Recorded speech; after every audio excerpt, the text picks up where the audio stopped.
Je vous propose de passer à une autre des recommandations dont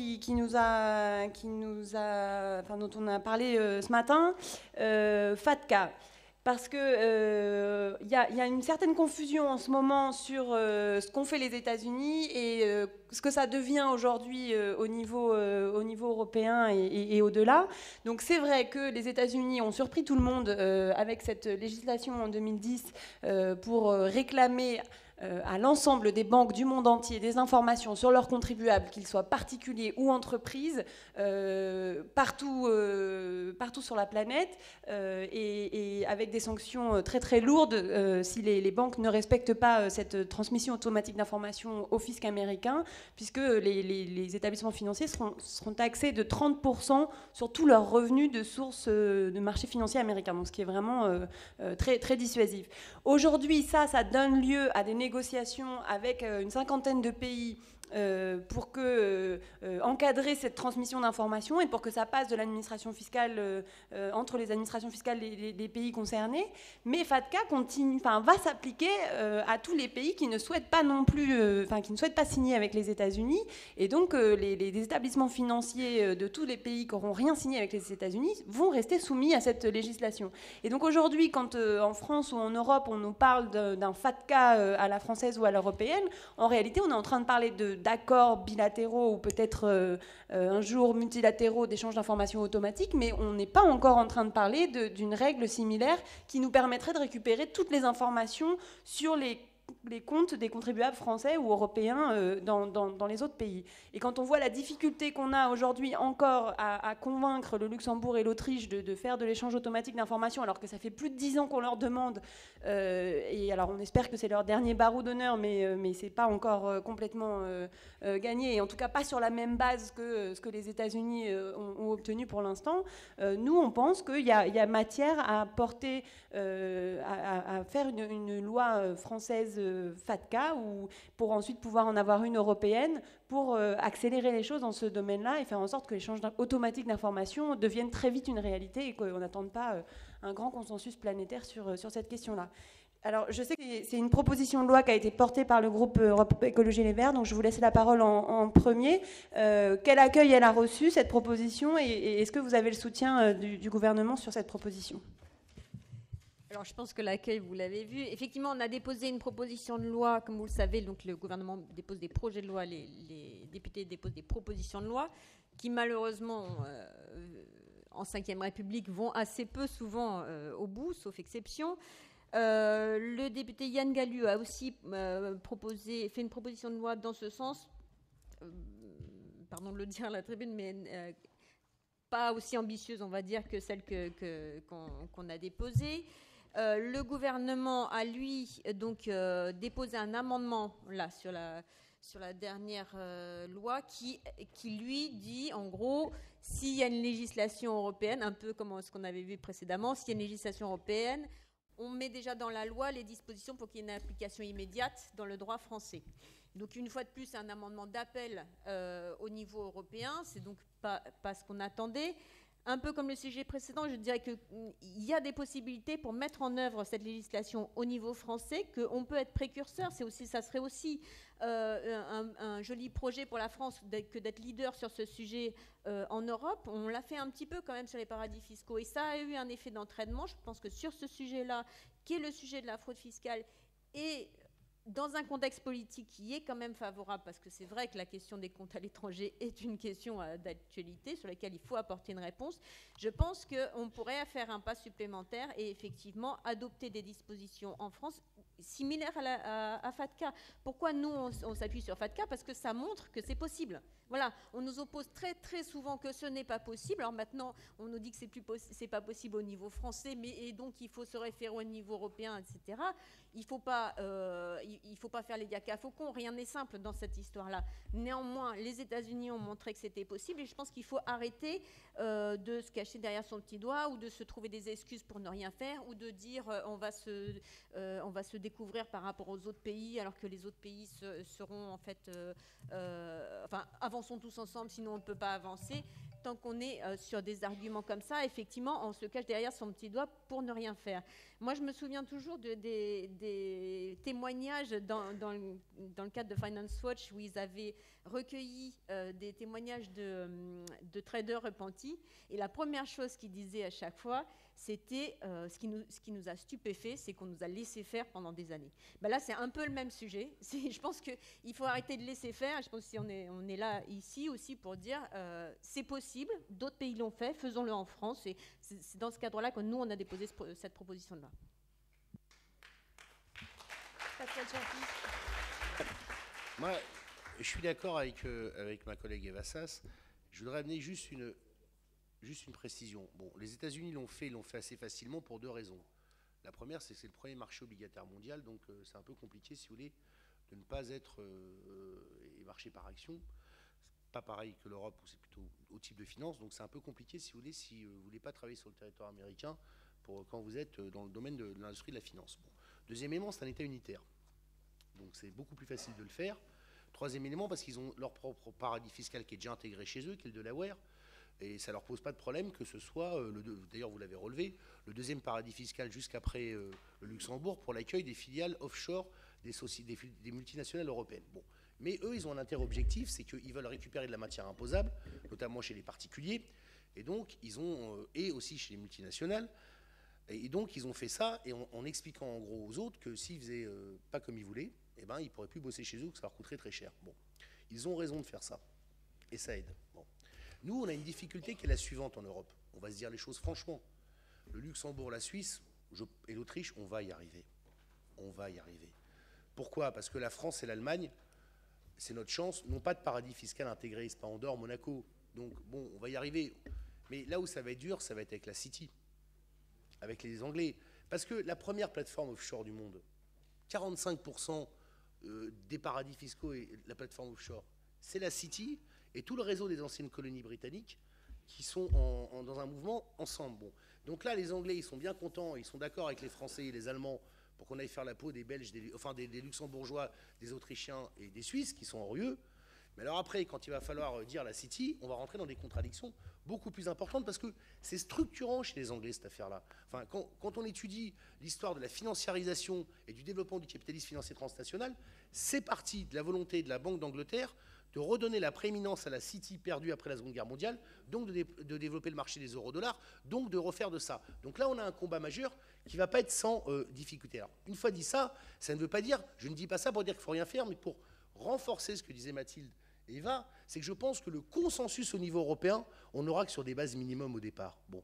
Donc il faut faire 2 choses, travailler pour la construction d'un consensus européen, mais donner l'exemple chez nous d'abord. Voilà. Et ça n'est pas incompatible. Et je pense que cette bataille ne sera pas menée au niveau de l'intergouvernemental, elle sera menée parce qu'il y aura un vrai mouvement d'opinion en Europe, aussi en Angleterre. Donc il faut qu'il y ait des pays qui donnent l'exemple, qui montrent la voie, qui montrent que c'est possible pour donner des points d'appui aux autres, notamment en Angleterre, pour se battre. Parce que je ne mets pas sur le même plan le comportement de la City, le comportement des élites politiques dirigeantes anglaises et du business anglais, et celui du peuple britannique, qui lui peut être réceptif à ce combat-là, parce qu'il y a aussi beaucoup d'ONG qui sont très vivaces en Angleterre, qui mènent ce combat. Et donc voilà, je pense qu'il faut articuler les deux. Mais je voulais faire cette précision pour dire qu'au contraire, il faut 2 fois plus donner l'exemple pour donner des points d'appui. Merci. Je vais donner la parole à Marine Noël-Lienemann qui doit partir rapidement. Je voulais juste signaler un point, c'est que pour nous, on l'a dit dans la discussion aujourd'hui à différents moments, mais c'est vrai que toutes ces questions sur l'échange automatique d'informations, c'est aussi important de savoir comment et à quel point ça peut bénéficier aussi aux pays en développement et imaginer des standards qui ne vont pas servir que les États-Unis ou les pays européens, mais aussi qui puissent répondre aux intérêts et aux besoins des pays en développement. Alors là c'est FATCA que par le mode de calcul de base de l'impôt, sur quelle est la base de fiscalité. Hein, et d'ailleurs, vous faites des propositions très détaillées sur ce sujet. Mais je voudrais dire un mot sur le fameux droit de suite et FATCA. L'échange automatique d'informations en particulier. Je suis d'accord avec Pascal globalement sur la nécessité d'un rapport de force, mais j'observe que le poids des États-Unis a quand même fait bouger même la Grande-Bretagne, hein, puisqu'ils se sont mis d'accord sur un certain nombre de trucs. C'est d'ailleurs assez dramatique de voir que les États-Unis ont plus d'influence que la volonté de construire une Europe unie. Mais bon, c'est un autre sujet, soyons pas d'une naïveté confondante, telle est la réalité. Donc, moi, je crois qu'il faut une loi française, et je pense qu'il faut commencer. Moi, je n'ai pas eu le temps, honnêtement, de regarder le projet, le projet de loi, enfin, la proposition de loi parlementaire du groupe écologiste. Mais en tout cas, nous, au Sénat, on a décidé qu'on allait demander un travail exhaustif de réflexion sur comment on peut mettre en place un FACTA en France. Donc, on va lancer ce travail avec nos administrateurs et je pense que dans le rapport qu'on va faire sur les banques, l'obligation d'information. Alors, quand on avait demandé à Bercy en audition quels arguments ils avaient contre, le premier argument, c'est qu'ils nous disent qu'en l'état actuel de l'Union, si la France décide cela, il faut qu'elle renégocie toutes ses conventions fiscales avec l'ensemble des pays du monde. Ben, je dis chiche. Ce n'est pas vrai que c'est de la compétence communautaire, hein. Nous avons toujours des échanges fiscaux bilatéraux de pays à pays, même au sein de l'Europe. Il y a une convention fiscale entre la France et la Belgique. Et donc, moi, je suggérais que, puisqu'ils nous disent c'est difficile, ce sera long, si on fait une loi pareille, il y en a pour un siècle, etc. Ben, je dis, il vaut mieux, en tout cas, justement, commençons vite. Donc, deuxièmement, on n'est pas obligé de chercher tout de suite à les signer toutes les conventions qui n'ont pas un effet d'entraînement, hein. On peut très bien choisir quelques pays avec lesquels on essaie d'avoir cet accord pour soit des pays avec lesquels on pourrait quand même se mettre d'accord, soit des pays sur lesquels on peut avoir une certaine pression politique, car tout ne se joue pas. Je ne pense pas que la Belgique pourra durablement apparaître comme le premier des pays qui sont juste à la limite, là, entre ceux qui sont repérés. Commencez votre liste, là, je ne sais jamais le nom des trucs en anglais, mais des pays qui n'ont pas des comportements corrects de transmission. La Belgique ne va pas pouvoir rester dans cet état longtemps. Donc que la France demande à la Belgique de renégocier, une fois qu'elle a une loi, parce que pour renégocier la Convention, il faut qu'on ait une loi pour appuyer le mandat qu'on donne à la renégociation.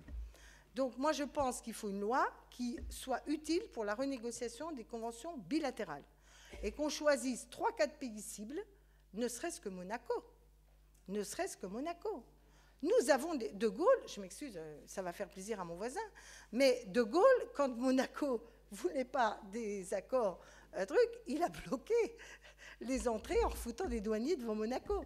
Bon, je ne suis pas sûre que ce soit la même méthode aujourd'hui, mais il y a des moyens de pression politique. Tout ne se joue pas sujet par sujet. Je ne dis pas qu'il faut faire la guerre à Monaco, mais je dis qu'il y a des moyens de renégocier certaines conventions. Donc, je suis favorable à ce qu'on travaille rapidement un cadre français, parce que alors là, pour le coup, j'ai été députée européenne depuis 1984, je peux vous dire qu'avant qu'on se mette d'accord sur la transmission, oui, il a raison, Pascal, un jour, oui, le problème, c'est quand. Donc, en attendant un jour, il faut poser des actes, et je crois qu'on est tous d'accord, il faut poser des actes maintenant. Simplement, il faut que ces... Et alors après, on nous a dit, mais les États-Unis ont un poids politique et ils ont des services secrets. Il me semble que ce n'est pas sur ce sujet que la France est plus démunie. Donc, je pense que nous pouvons... Parce que pour pouvoir vérifier, il faut quand même être sûr que dans certains pays, notamment les services secrets américains, travaillent à repérer. Ils travaillent à repérer les fraudeurs fiscaux. Ils les débusquent, ils les dénoncent. Et si on choisit un certain nombre de pays où on sait qu'on pourrait avoir une certaine influence d'information, on n'est pas obligé de les lister que ceux-là, parce qu'on va être vite vu, mais il me semble qu'on pourrait aussi avoir un peu de pragmatisme dans cette affaire, hein. Donc moi, je n'ai pas vu le projet de loi, mais je suis preneur, car de toute façon, nous souhaitons travailler techniquement, dès la loi de finances, à des amendements poussant à la mise en place d'un système à la FACTA, vu de la France, pour avancer dans ce dossier-là. Et deuxième chose, et je termine là-dessus, on a des coopérations possibles qu'on appelle dans le jargon européen des coopérations renforcées. Je ne vois pas pourquoi, même si c'est un acte politique symbolique, la France ne ferait pas la proposition à l'Allemagne et à quelques-uns des pays qui ne sont pas les plus réticents de faire une coopération renforcée pour ce mécanisme-là, car il y a aussi des dynamiques politiques qui ont leur poids à terme dans le rapport de force mondial. C'est lancé ?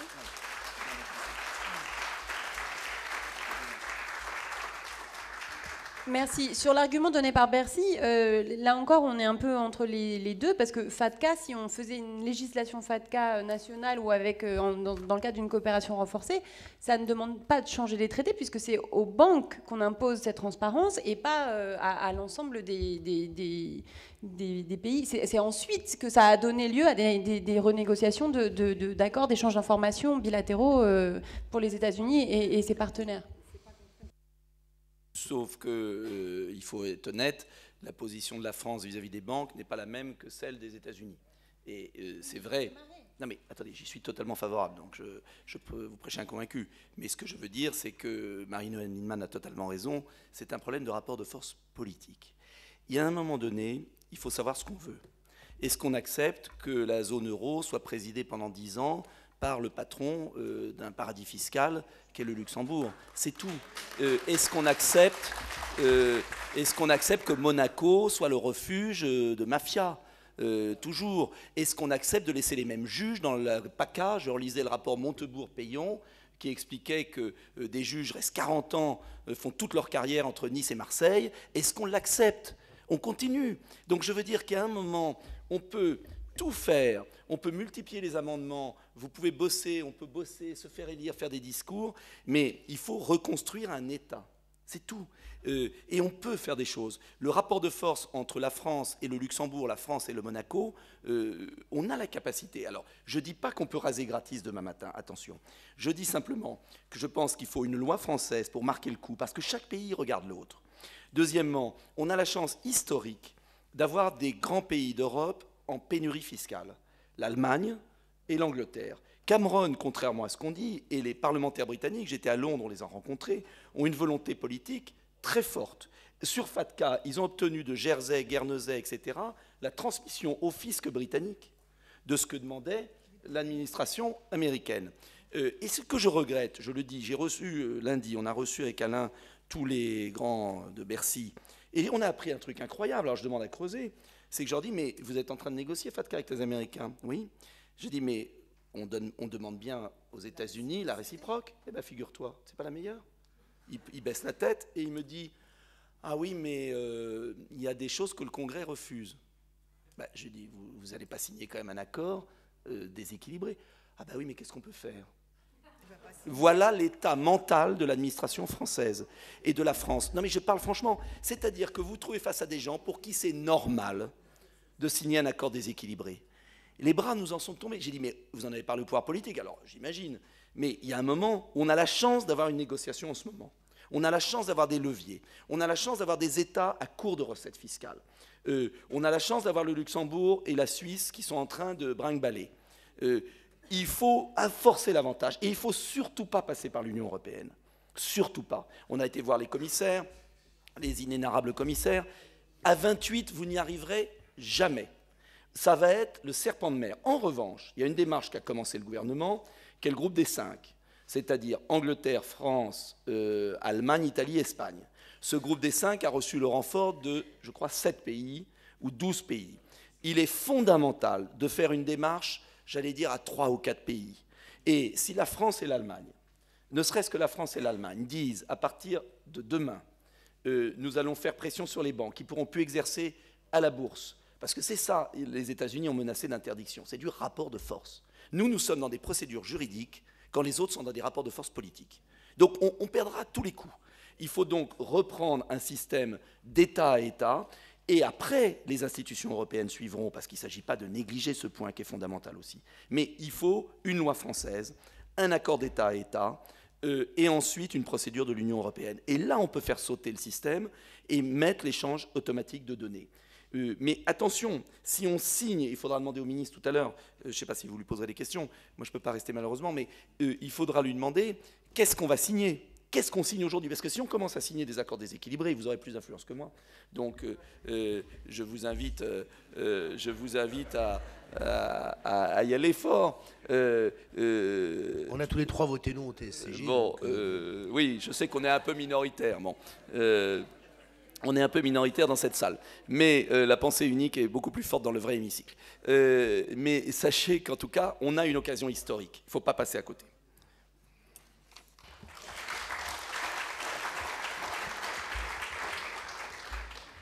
Merci. On demandera les détails sur le fait que les États-Unis ne nous donnent pas la réciproque complète. On est dans un format d'accord, on a choisi un format d'accord avec les États-Unis qui prévoit la réciproque, mais il y a un certain nombre d'informations que visiblement les États-Unis ne collectent pas et qui vont devoir faire avancer leur loi en interne pour collecter les informations. Et c'est là où justement il faut s'organiser à plusieurs pour négocier avec les États-Unis et pas simplement faire jouer les négociations bilatérales et travailler sur un format qui va convenir à tout le monde, qui va convenir à tous les pays européens, qui va convenir aux pays en développement, qui va convenir et qu'on ne livre pas simplement aux États-Unis les informations dont ils ont besoin sans qu'eux soient capables de nous les donner. Mais c'est vrai qu'on est visiblement dans des négociations qui ont été embarquées de façon complètement déséquilibrée. Je voudrais avoir la confirmation du déséquilibre. Je vous dis qu'il nous l'a avoué, mais c'est pas encore signé, donc on a peut-être la chance de pouvoir bloquer ça. Ça doit être ratifié par le Parlement de mémoire. Moi, après, il y a une arme dont on peut utiliser, il faut l'utiliser à plusieurs. Parce que je pense que c'est aussi l'arme thermonucléaire qu'ont les Américains. C'est que derrière ça, c'est la question du retrait d'agrément.